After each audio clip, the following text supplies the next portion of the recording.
oh, it's March, which means we're getting close to IGN being jackass this season, and that means I've got to go make a video because they're going being jackasses once again. So Borderlands 3 may be getting announced at the end of the month. Gearbox has teased it with an image saying March 28th in Boston, Massachusetts. Everyone's talking about a potential Borderlands 3, and so is IGN, and they posted an article saying what we want from Borderlands 3. Oh yes, what does IGN want from Borderlands 3? The hive of scum and villainy that they are. Well, let's see, what do they want from Borderlands 3? They want gunsmithing. We already sort of had something kind of close like that in pre-sequel. It's okay, whatever. I wouldn't be bothered by it that much. But I think Borderlands really does come down to the loot. The guns you get are just, it's supposed to be random. It's supposed to be RNG. Crafting your own guns. While I get it, and I think it could potentially work, I think it's not necessary. It would just be an add-on thing. I think what Borderlands pre-sequel did was actually kind of cool. We combined 3 guns into one. That, well, it wasn't, you didn't actually combine like the parts. You just got a random gun of a higher rarity. That was actually kind of cool. If they brought that back, I would be alright. They want create a character next, and that is kind of stupid. So, Borderlands, a big part of the entire lore, the entire universe and whatnot, is the Vault Hunters. And the Vault Hunters being their own personalities, I think really works out well. Yeah, you don't talk with them or anything. The only time they really actually talk is when you're talking just randomly when they're killing stuff. They don't actually like converse with other characters. Unless you're in Borderlands 2 when Roland suddenly becomes a chatty Cathy with everyone. And of course Lilith and whatnot, and Brick. They're all in Borderlands 2 and talking and whatnot. But I think it would work better to have pre-made Vault Hunters. So I gotta disagree with IGN outright with this one. That would be a bad idea to have us make our own Vault Hunters, because then will we have pre-assigned personalities? I mean, and how do you put them into another game? So I think it would just be dumb. Unless Borderlands decides to go with the frickin' MMO online shared shooter experience like everyone else is doing, and then in that case this is all going to be screwed up anyway, because Gearbox is a bunch of jackasses at times, and Borderlands is the only thing they know how to make well. Borderlands Battle Royale. IGN. We need to talk here, buddy. Sit down. Sit down by the old slag crater here. Battle Royale is nice. Battle Royale can be fun. Borderlands does not need a Battle Royale mode. Okay? Not everyone needs a Battle Royale mode. Yes, it's popular. Yes, Fortnite is the end-all be-all of freaking everything. But that time has come and passed, because Apex Legends is officially on that shit, even though their Battle Pass kind of blows. Borderlands does not need a Battle Royale mode. Yes, I get it. It's based off Mad Max, and the Thunderdome is kind of its own thing. But no. Not even like, just no. Hell no. No times a freaking billion. Borderlands doesn't need a Battle Royale mode. They need to focus on what makes them good, which is co-op, loot, and shoot. That is Borderlands. A Battle Royale mode doesn't make sense. Like, at all. Okay? It's PvE, not PvP. Do you know what PvE stands for? Whoever made this, Seth Lacey, he probably doesn't, because IGN's journalists aren't gamers. But, come on, guys. Seriously. Borderlands Battle Royale. Really? No. No.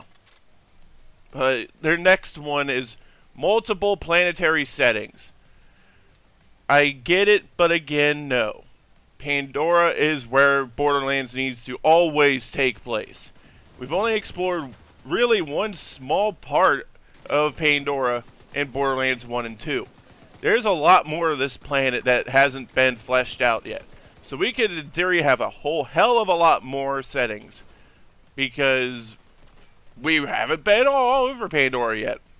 And yes, while Borderlands 2 did tease different vaults on different planets, I think needs to be kept very... If they're going to do multiple planetary settings, it needs to be as chaotic as Pandora, if not more. And I think that would be tough to do.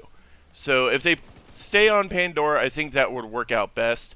And yes, the pre-sequel took place on the moon Elpis, but pre-sequel's gravity, anti-gravity stuff was kind of a pain in the ass. And I think Elpis didn't work out nearly as well as a lot of people probably think it did. It was fun, but it always felt like damn, I kind of wish I was on Pandora while I was doing all this. So it's kind of I could get it, but it would have to be done right for sure. It would be very easy to screw up. Shinier, goldier golden keys, because the golden keys are Borderlands 2 and pre-sequels thing with the shift program. They give out code. Borderlands will give out codes, and you redeem these codes for the golden keys, and then you can use the golden chest in the base in Borderlands 2, and I think you can do it in pre-sequel too. Then you can get free loot. I think those are all right, but they're IGN saying they want more like rarer keys so you can get better loot. But seriously, out of all the things to suggest, you suggest this: shinier golden keys. More rare golden keys. They're saying basically if you're in the right time at the right place, you could get like a super rare key that could give you epic, like even crazier, better loot, which I think is just dumb, honestly. This is your great idea, IGN. You happen to be in the right place at the right time so you can redeem this goal or this code in your shift app or on Borderlands 3, and then you get a better key for better loot. You already get like 3 epic items from a single golden key. What the hell more do you want? I mean, are you talking multiple legendaries? That sounds a little broken if you ask me. Legendaries in Borderlands are basically handed from God themselves. They're all freaking amazing. Talk about breaking the game in tiny little bite-sized pieces. Next, they want cross-platform play, which I think that's kind of a given. I think everyone wants cross-platform play. So yeah, that would be perfectly fine. That's about the one thing I agree with them on this, is cross-platform play. So IGN... God damn it. Why is it that you guys always post stupid crap? You guys are like the biggest gaming website, and you always do this. No, we don't really want gunsmithing in Borderlands 3. No, we definitely don't want to create our own characters, because Borderlands is based around the Vault Hunters being their own people and being their own weird and out there personalities. Hell no, we don't want a Borderlands Battle Royale. Nobody wants a Borderlands Battle Royale. Even the 10-year-olds on Fortnite, if they played Borderlands 1, 2, or pre-sequel, would not want a Borderlands Battle Royale. Multiple planetary settings could work, but I think would be very easy to screw up. And honestly, I don't know if the risk would outweigh the reward. Pandora is fun as hell. Have us explore more areas on Pandora. That would be perfectly fine. And shinier, goldier, golden keys is just stupid. Outright dumb. Cross-platform play is perfectly fine. I think everybody wants cross-platform play. You're 1 for 5. Sorry, I think it's actually 6. 1 for 1, 2, 3, 4, 5, 6. Yes, you are 1 for 6, IGN. Stop posting stupid shit and do some damn work for once in a while. Thanks for watching. This has been Jeff from Studio 41 Gaming.